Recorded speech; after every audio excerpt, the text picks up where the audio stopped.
David. This is a detailed map that the Heritage Committee and the county and the town has put together. This is our hour-long kind of tour, and we'll be sort of following this today. Right.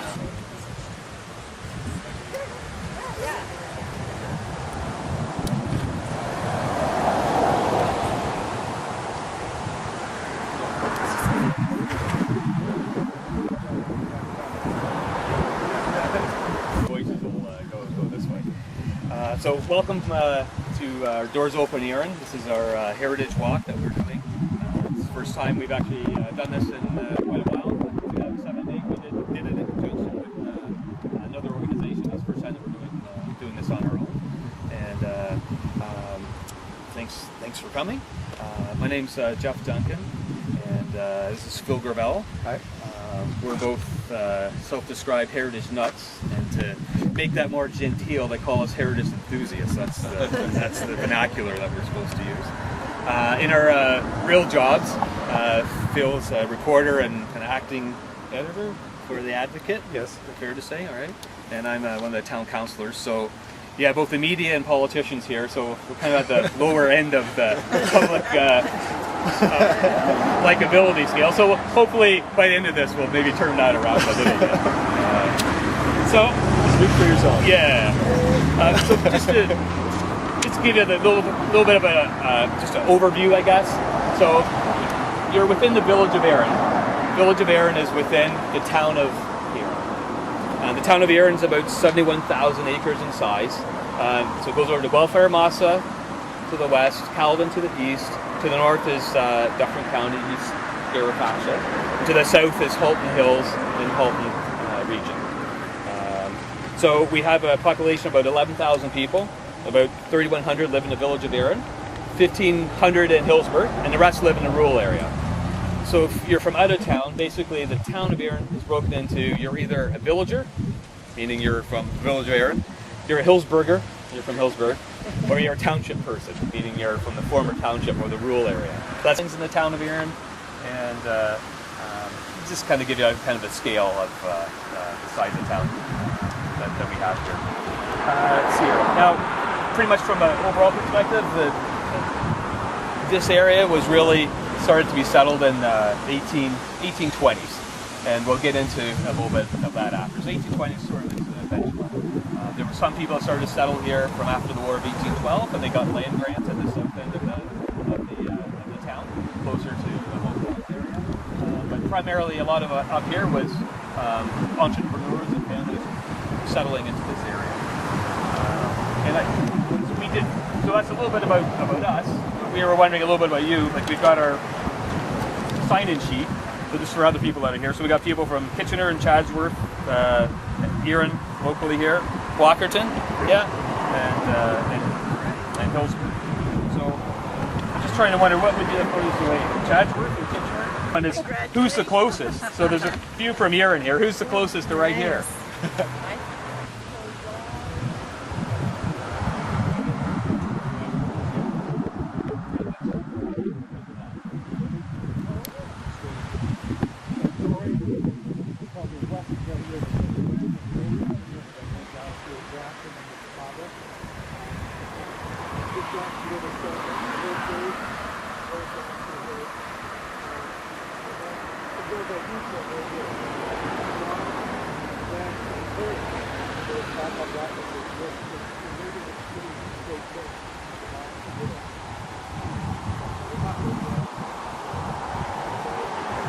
Yeah.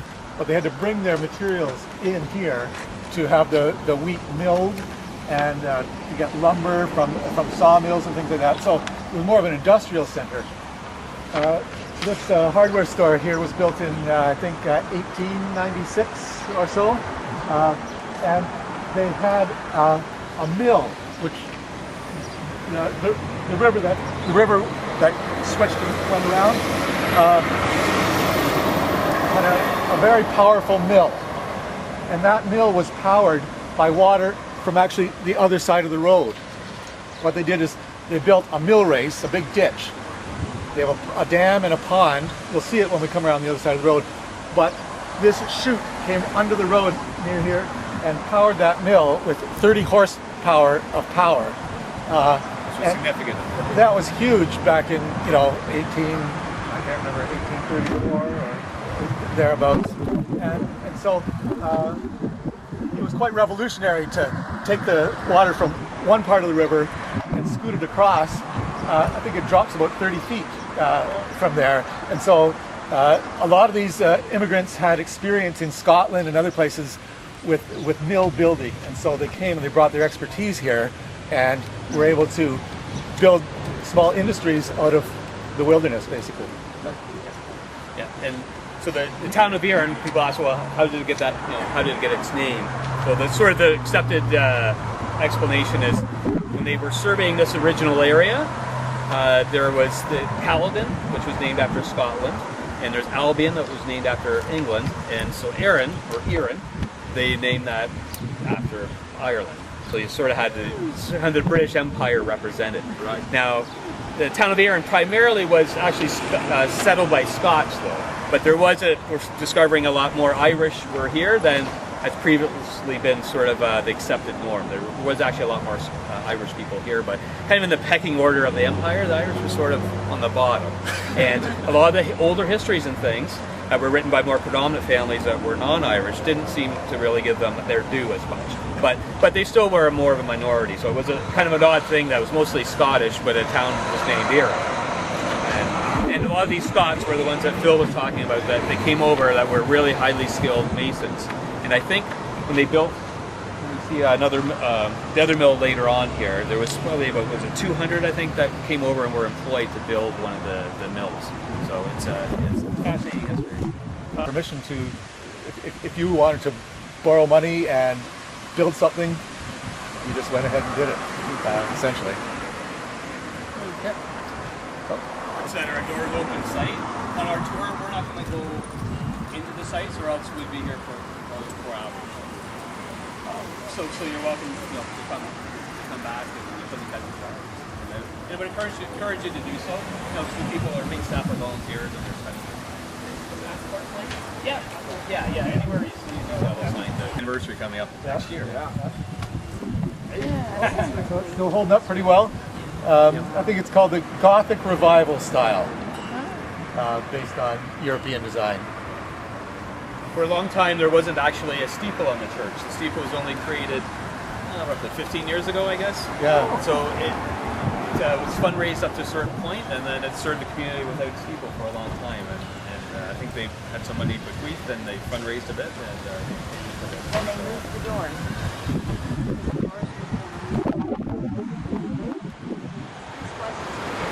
Oh, sorry.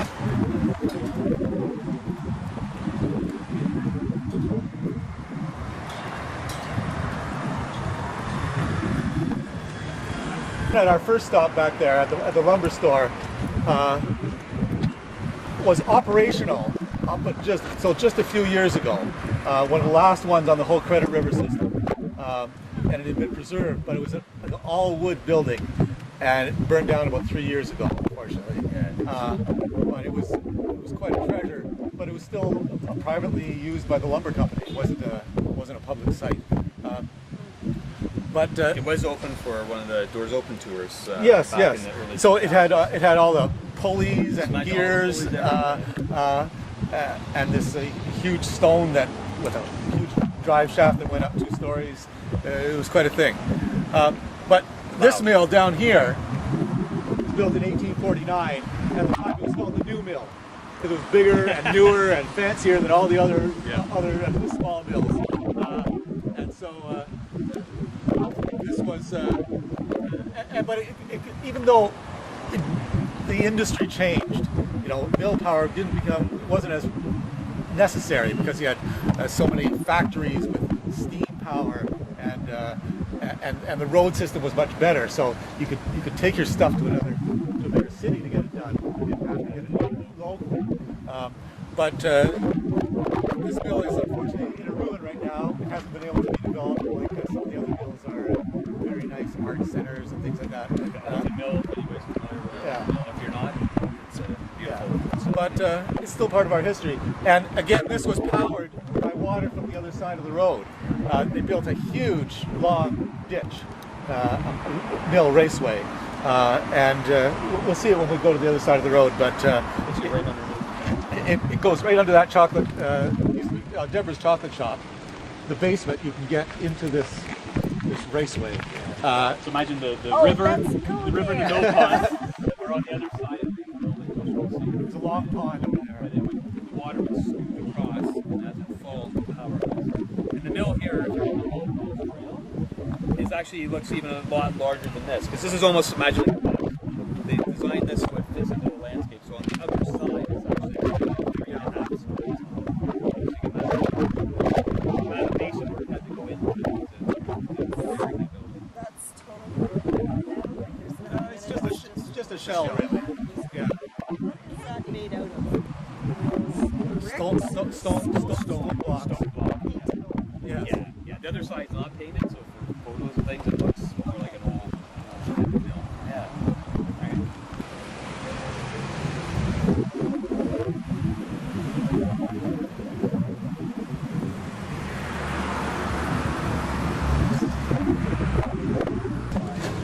So it flows this way and then hooks around. So that's where we started, right in this U shape down here. Here's a picture of that yellow mill. what lake is that? Those are little ponds. They're actually offline of the main river. So they were created. We're not sure, but we think that they were created so that dry months of the year, when there was not enough water to power the mills, they would release extra water from these extra ponds that they had to bring up the water level of the river. So it's all artificially created. So this park is called Sort of. This park is called McMillan Park. It's named after McMillan. That's one of the town's kind of founders. And he had an interesting history because he died very young. He actually died during the building of this building. He got a sliver in his hand while he was working, and it got infected. He had gangrene in his hand and died within a few days. And he was one of the main entrepreneurs in town. So so he had built, I think, 7 different mills in town, and he was still quite a young man when he died. So it's a little bit of a tragedy there. What about the clock? The clock is a relatively new creation, I think. I think it's the Rotary Club municipality to put in a park when they created the park out here. It was made to look It old-fashioned. was made to look. The next best thing. Yeah. And just because the Pan Am Games was in the news recently about its cost overruns, and we won't get into that stuff, but one of the horses here is one of the Pan Am horses. You may have heard about them. There was, I'm trying to remember the Parade of number. horses. It's called the Parade of Horses, and there's roughly about 30 of them, and they were spread out throughout the equine area. And the town of Erin is a major equine area. A lot of the big farms from King Township and Caledon, some of those areas have moved into this area in the last 20 years. Some of the local feed mills, 15 years ago, they'd be 90% cattle and 10% equine based. That is flipped now. It's actually about 90% equine up this area and about 10% cattle that they service. So this was one of the ones that they did. There's another one that is in Hillsburg at one of the other stops, actually, at the Century Church Theatre. That's on that passport. Yeah. The horse, and it's in a style that suited our historic park here. It's called steampunk. It's basically a style that mixes Victorian kind of principles and technology along with modern ideas. So that's kind of an idea. Steampunk.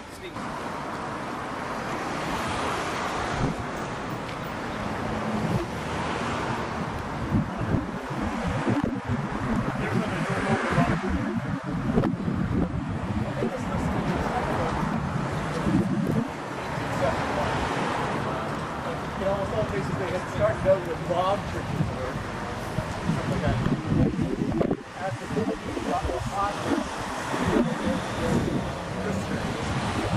so these have lasted, well over a century. They've had some major renovations over the years, but it's still the same main building. often with a lot of additions on the back for church functions and halls and whatnot. And a lot of the churches used to have drive sheds out the back for the horses and the buggies. And there were substantial structures. Sometimes they were as large as the church house, which would be a lot of infrastructure, you know, to create if you're doing a church. So the church here is kind of unique because they've partnered with there's a community radio. It's called Erin Radio. So upstairs, and they're open for Doors Open as well. They actually run a whole community radio program out of the upstairs portion of this church. So they do, you know, it's a small broadcast area, but it covers, you know, a chunk of the town we are in here. So it's kind of a little bit unique. Not too many communities have their own small radio station this size of town.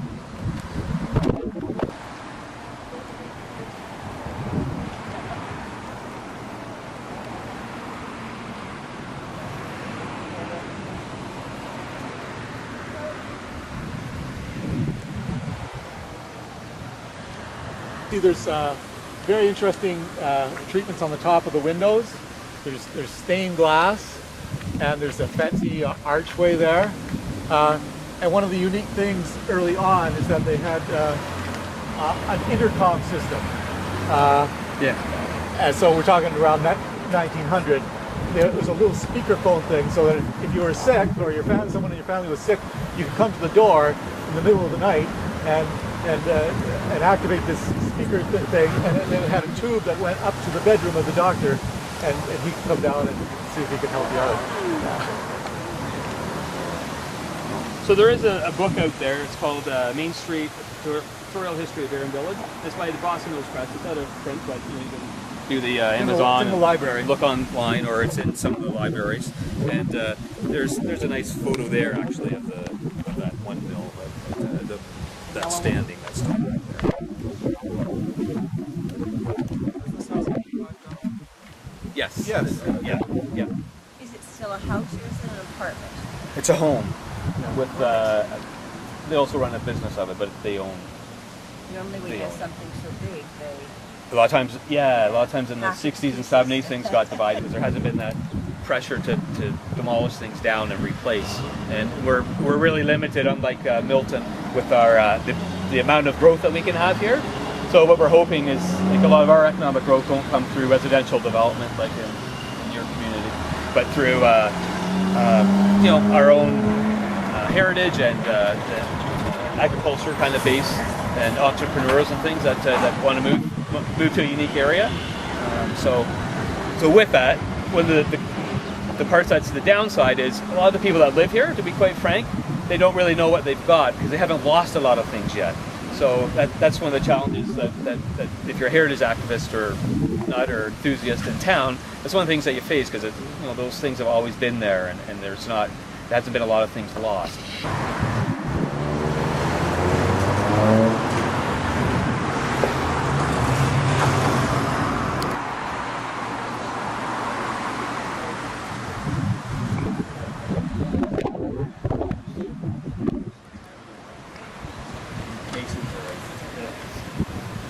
So the top of this building is the one on the front of our tour brochure, because it's got the most interesting roof. Yes. What do you call those little points on the top? I can't remember what they're called. Finials? Finials. So I don't know if they were intended for lightning rods or not. They don't look like very good lightning rods. So it was, this is about 1881 is the church, and it replaced a much older church that was built in the 1840s. The same kind of thing, the community got more established, there was more money, there's more affluence, and larger population, so they could support building a larger church. So this is a Presbyterian church, and it's part of the Doors Open campaign as well, so you're free to go in and take a look around. Yeah, so it's one of the prominent landmarks, I guess would call it, here in town.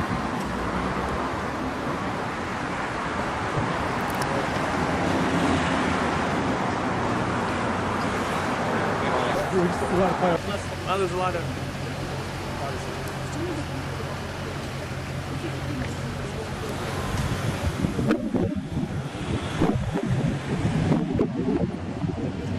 hotel hotel type building here to the inn. But it's been a bar, and restaurant for many years now. But you can still see a lot of buildings in Erin have that unique thing on the top of the window. What do you call those? Lentils. Lentils. And so one of the builders had that unique signature that This is about 1886, and it was originally built as a hospital, actually, the building. And the lentils that Phil's referring to here, they are a unique town of Erin thing. They were, the stonemasons, they were created locally here, and we're doing research on it, and roughly about a day or so's horse team ride out from Erin is about as far as those would get, because to transport them any further would start to get too expensive. So people in other places that are close to here, like say Fergus or something, they would have their own masons and their own supply.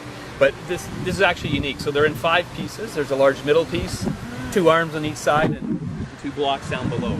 And they're on dozens and dozens of buildings in Erin and older homes and things, but they're not in other communities. So and there's something one of our Heritage Committee members just sort of discovered on his own. It just kind of came to light about 5-6 years ago.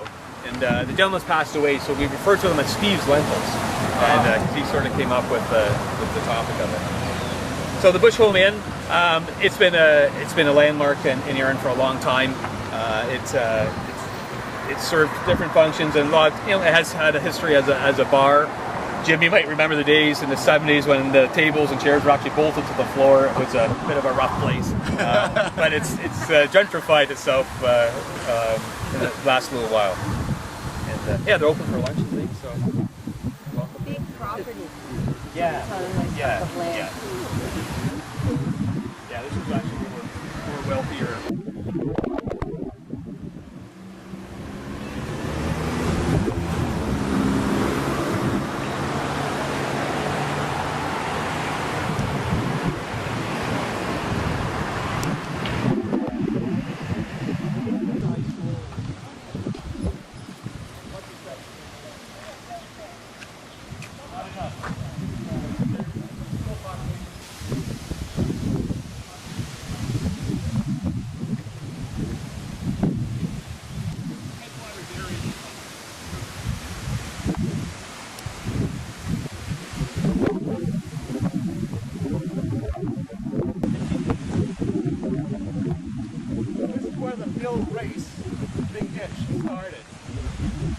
The main river goes through a bridge over there, but they built this special chute, and it went all along the edge down the roadway there, and it was about the time we put across the road. So imagine to dig all that by hand was a big deal. I think it was the longest one in southern Ontario. Now the water just diverts back into the river right here.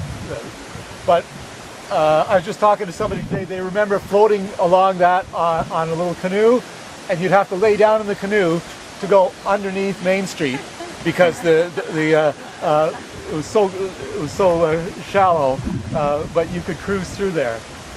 So people do remember that, but it's just this is all that's left of it. It just goes back into the river. So this is called the upper pond. So there's a dam here. There was mills here at one time, and then there's another dam further down. So we have 2 ponds, upper and lower ponds. There's a really nice view of the water from further down. Here, yeah. so.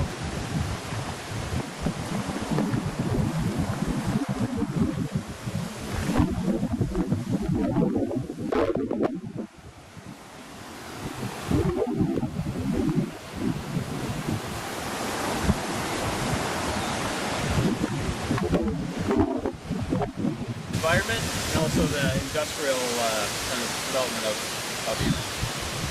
So this photo was taken from the top of the big hill behind here. And that big hill is called a drumlin, and it's a glacial deposit. It's a Geographic feature. Yeah, so it's different from a moraine. It's actually the gravel that was left as the glaciers melted. So at one time the ice was about a mile thick off the ground here. And so we're talking about 30,000 years ago was when the most recent one happened. We actually had, the ice came north because there was a huge basin of ice in Lake Ontario and in the other Great Lakes like in Georgian Bay, and there was so much pressure on that ice that it flowed uphill. It flowed up over the escarpment even and came into our area, and it met up with other ice flows coming down from Georgian Bay, so that they actually met just north of here. And when they melted, it created huge channels, and all the soil and rock that had been gathered up by those glaciers as they moved was deposited by the melting water, and it created long hills like this one called a drumlin, which is the if you can imagine the bottom of it was like the bottom of a river here, where all that gravel was being deposited. And that's of course why we have so many gravel pits in this area, because of that geology that created a massive stores of this aggregate resources. And anybody we have a gentleman here that's from Calvin, so you know how much aggregate there is in this area, and there's a reason for it. If you're out driving around and you see those kind of rolling hills that looks like it maybe in Scotland kind of, those are like ideal gravel pit areas kind of, because they have the proper kind of gravel that they usually like to mine for.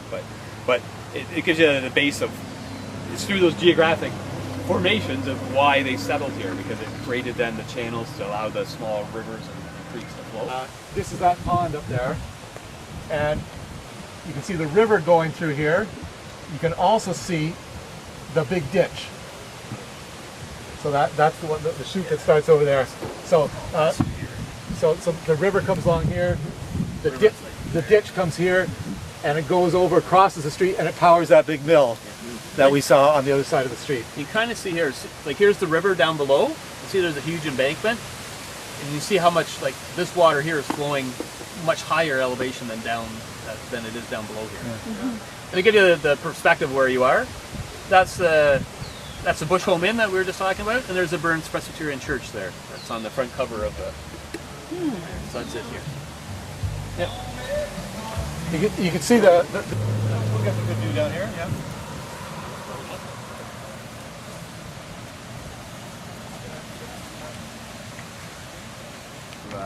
Being wilder. But there's not really a lot. You don't have any old trees. No, because a lot of them no. Yeah, like all of these trees all through here are all in the last 50, 75 years. I'll look at them when we go for that. There's some older street trees that were Yeah. Bill, where's the kind of lookout? It is just past these cars. You see the Anglican Church steeple from here. Yeah. You can see the Anglican Church through there. And there's a trail to the top of the hill as well, down by the water tower. We're not going to go on that, but you can walk up there and get some nice views. You know where the Tin Roof Cafe is? Yeah. That was the street in there. That one And so you can go in behind, and then it's kind of a road at the front. Yeah. Not the idea is to get buried in there. We want to build a partially treated walkout here. I was just thinking it would be nice. The other dam that he's talking about is just down there. And here, So we might cut down. yeah, there's a bridge down there. So this is another large snowfall. That's here.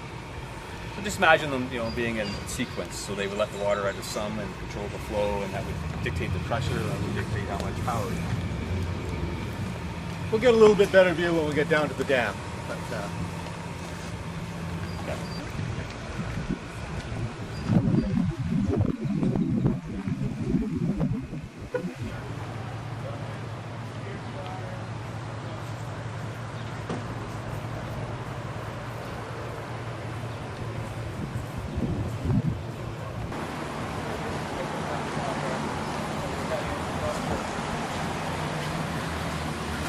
It's that building. So you can see the old heavy stone there. And this was once the office of the Erin Advocate newspaper that I worked for. But When did it start, Phil? 1880. And a lot of things happened around 1880 because that was the time when the Credit Valley Railway was built through this part of Ontario. So starting over near the village of Cataract, near the Forks of the Credit, there was a main line running north to points beyond, and they built a side spur line of the railroad called the Elora Cataract Spur Line. So now that rail passageway is now a trailway. It's in the north end of the village. It goes from Cataract to the village of Elora. But that was a main thing in the prosperity of Erin and Hillsburg back in around 1880. It was in 1880 that the paper was founded, and that this village was founded as a village, not just a township. And so that enabled farmers to send their crops off to market much more cheaply. They didn't have to go by ox cart or whatever. But this building was also the local printing shop. And it was all in the upstairs, and the bottom part was it's called the Union Bank. And the Union Bank eventually became the Royal Bank. So we had this. We had a very entrepreneurial publisher. If you couldn't get a loan at the bank downstairs, you could go upstairs. And so he was the local auctioneer. He was the local real estate agent. He was the guy who issued marriage licenses. He tried to do just about everything, and he would loan you money. So our current publisher is not like that. Our current publisher is Metroland Newspapers, so it's part of a huge empire of newspapers that's all owned by the Toronto Star. So it's very different now. It was An incorporated village, so it would have its own representatives at county council. Prior to that, it was a community within the township of Erin. So that year was a big date. And the village of Erin lasted up until the late 1990s as its own separate municipal entity. So the county of Wellington that you're part of here, used to have 21 municipalities within the county of Wellington. And during the late 80s, that was amalgamated down to 7. So one of those amalgamations was the former village and the township of Erin. Both Erins came together, and they were basically kind of like reunited how they were prior to 1880. And that's the town of Erin that we have today.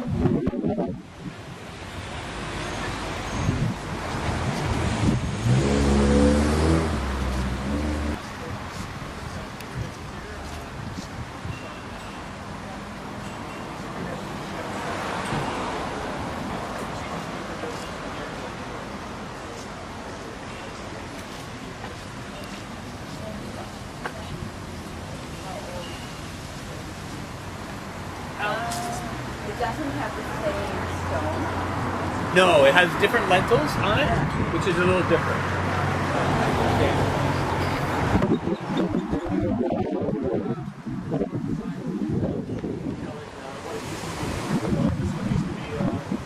flour and wheat shop.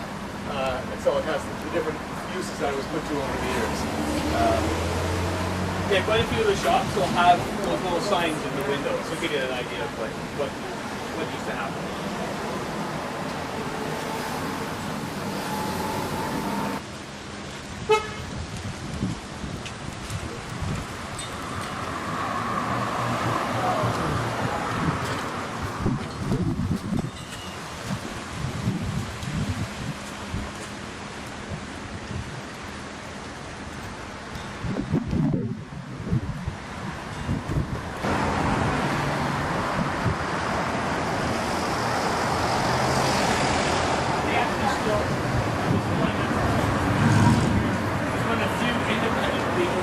They actually come in the morning and make their own bread.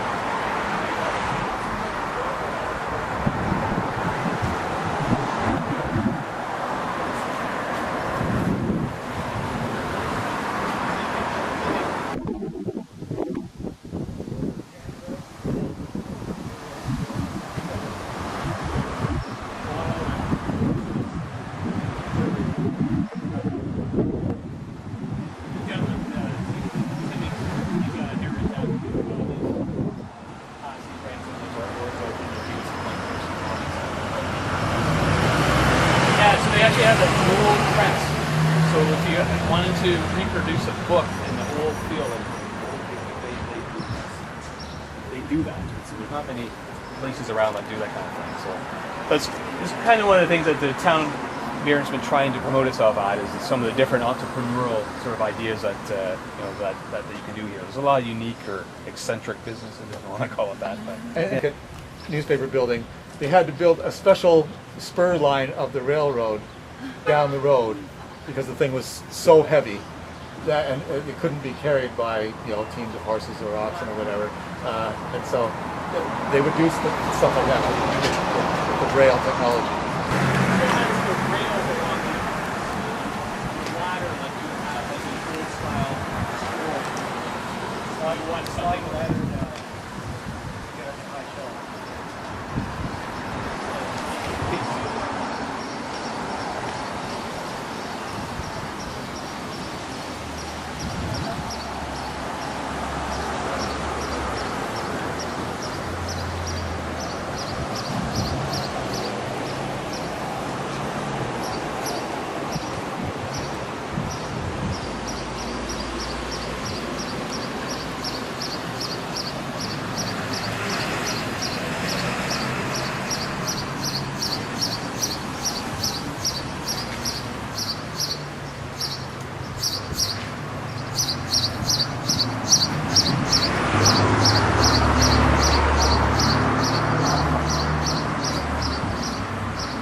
All the water flow going across the road.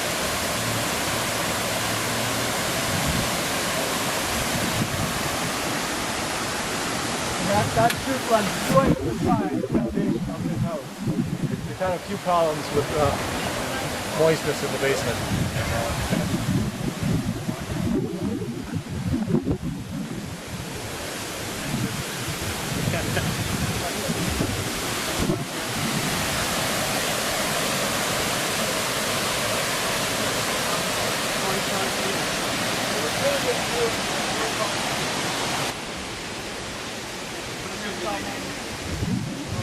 yes.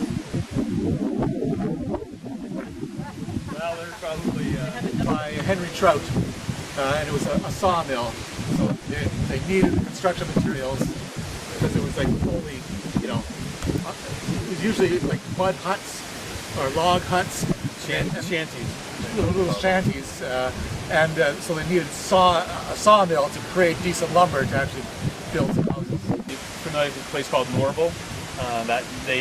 He was very prominent there as well.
The Cenotaph here, a little bit more unusual than a lot of communities. It wasn't built until 50 or 55 in the 50s, where a lot of cenotaphs in most communities were built sometime after World War I, generally in the 20s, early 30s. So this was picked as it's kind of a prominent spot, but peaceful as well. As soon as you're steps from the main street, it's a whole different sort of environment. And so The community is still pretty active with, there's an active Royal Canadian Legion branch here that has a fairly decent membership that's still going, fairly strong for a small town. And the local community is fairly behind, the Remembrance Day ceremonies and kind of keeping the memory alive of the sacrifices that were made. Phil here hosted a World War I open house we had last fall, and through Phil's research and happenstance, you can tell them a little bit about the gentleman. You can see we don't have that many names on our cenotaph, but I discovered a soldier who was known to have enlisted here, but we had no record of him dying in action. And so when I was doing research for this project, I came across on one of the national databases of the name of another soldier who was recorded. The Canadian Forces had him recorded as dying in action, but we didn't know that here. And so his name's just been added to our cenotaph, Alexander Cochrane. So just a few weeks ago, I put out a call to see if there was any descendants of him living, and I got an email from Scotland that saying this fellow was his grandson. He's now in his 80s, but he was very appreciative that we've added him to our cenotaph and that we're going to remember his grandfather of his service. So that was a nice thing. You can reach out around the world now, and it's a good thing. And doing a World War I open house, so there's enough interest in the community to say, let's do a bit of research and check something out, and we kind of discovered that along the way. And it was a very mobile population. It was a time of war. People were in serious difficulty in their home countries, poverty, and they came to places like this where they could work on a farm and make a living and start a new life. In this case, the fellow was only here for a couple of years, and he joined the army and went back and died fighting in France. But it was a very tumultuous time. So if anybody does have an interest in sort of the local military history, Wellington County Archives online, they have this history here. It's called the 153rd Battalion, and this battalion is the battalion that quite a few of the Erin boys, and that's what most people even in the documents call them, the Erin boys, joined. A few of them would join up with the Lawrence Scots and some regiments in Toronto, but a lot would join this, and they were basically out of Guelph. Guelph is like the main city for Erin, especially back in those days. That's changed a little bit now, but Guelph was a large population center. That was the main draw. That was the main area of commerce. The next closest really would be Oakville, which was a lot further away. So anyways, yeah, this 153rd Battalion, this was written by the commanding officer that led these guys in World War I, and it was written in 1938, and it has a story about them, what they did and where they went, and it's interesting.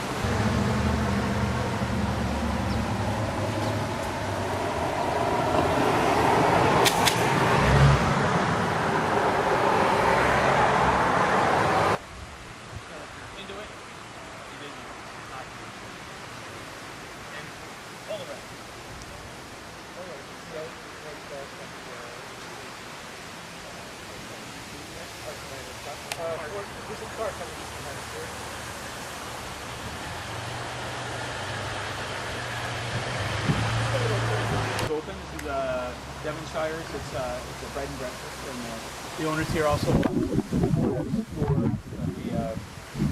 called Minerva's. It's a restaurant. It's the most southerly business on that block. She's open here. You can tour through and take a look at her establishment. Was this the first big brick house of the town? It was one of the earliest ones. Yeah. I don't think it was. But it doesn't have.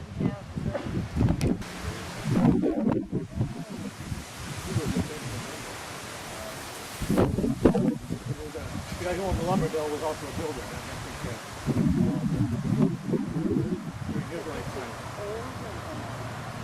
Yes.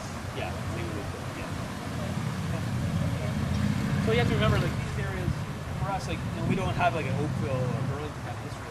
So anything from like 1850s, anything pre-Confederation is really old from. It just simply wasn't anything that was pre-Confederation. Generally was a log or a shanty kind of structure.